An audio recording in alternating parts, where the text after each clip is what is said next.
সাথে সাথে এইখান থেকে সেই জন্ম নিবন্ধনের তথ্যগুলো কিন্তু চলে আসবে। আজকের এই ভিডিও দেখাবো কি আপনারা খুব সহজে জন্ম নিবন্ধন অনলাইনে চেক করবেন।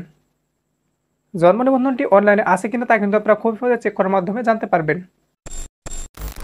তো জন্ম নিবন্ধন অনলাইনে যাচাই করার জন্য সর্বপ্রথম আপনার ফোন থেকে যে কোনো একটি ব্রাউজারে আপনারা চলে আসবেন। এখান থেকে আমি আমার ফোনের একটি ব্রাউজারে চলে আসলাম। আসার পরে সার্চ বারে আপনারা ক্লিক করে দিয়ে এখানে আপনারা লিখবেন verify.bdris.gov.bd। অবশ্যই ভার্স উপর দিকে লক্ষ্য করুন, verify.bdris.gov.bd এটা আপনারা লিখে সার্চ করে দিবেন। তবে সেক্ষেত্রে জন্ম নিবন্ধন চেক করা যে ওয়েবসাইটটি সেখানে আপনাকে নিয়ে সরাসরি চলে আসবে।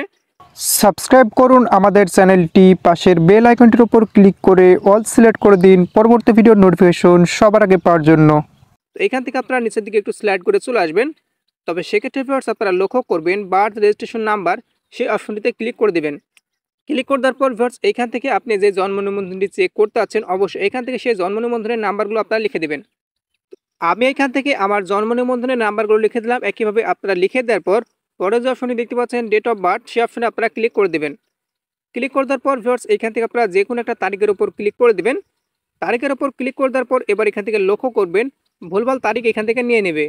তো এবার এখান থেকে প্রথমত সালটা সিলেক্ট করে দেবেন, আপনার জন্মসাল। এইখান থেকে আমি আমার জন্মসাল লিখে দিলাম। তারপরের অপশনে ক্লিক করে দিয়ে মূলত আপনারা মাসটা সিলেক্ট করে দেবেন, আপনার কত মাস। আমি এখান থেকে 11 মাস, যেহেতু নভেম্বর মাস আমি এখান থেকে 11 দিয়ে দিলাম।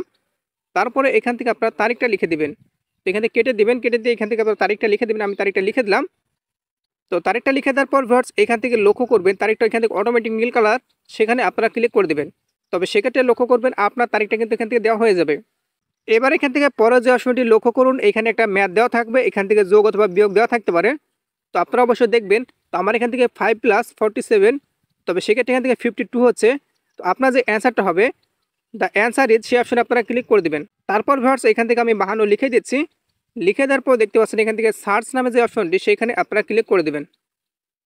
তবে সেক্ষেত্রে ভিউয়ার্স লক্ষ্য করুন সাথে সাথে এইখান থেকে সেই জন্ম নিবন্ধনের তথ্যগুলো কিন্তু চলে আসবে।